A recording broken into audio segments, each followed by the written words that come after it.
Masih dalam Kompas Aceh, saudara, di tengah dampak dari pandemi virus corona yang sangat dirasakan oleh masyarakat, kantor wilayah Kementerian Agama Provinsi Aceh Kamis mengalihkan jatah daging megang para aparatur sipil negara untuk dibagikan kepada kaum duafa dan anak yatim di wilayah Banda Aceh dan Aceh Besar. Untuk membantu masyarakat yang terdampak pandemi virus corona di Banda Aceh dan Aceh Besar, inisiatif pengalihan jatah daging megang aparatur sipil negara Kemenak Aceh pun disambut positif oleh para ASN. Sebanyak 166 paket daging megang disalurkan kepada kaum duafa dan anak yatim.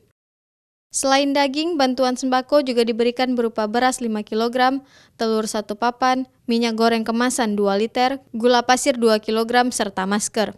Bantuan ini diharapkan mampu meringankan sedikit beban bagi kaum duafa dan anak yatim yang terdampak pandemi virus corona di Aceh. Yang mengalami dampak dari COVID-19 dan juga dalam rangka menyambut bulan suci Ramadan.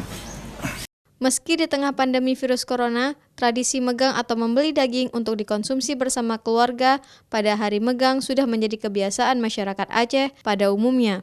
Namun, saat ini banyak masyarakat yang terganggu masalah ekonomi dikarenakan kondisi wabah virus corona.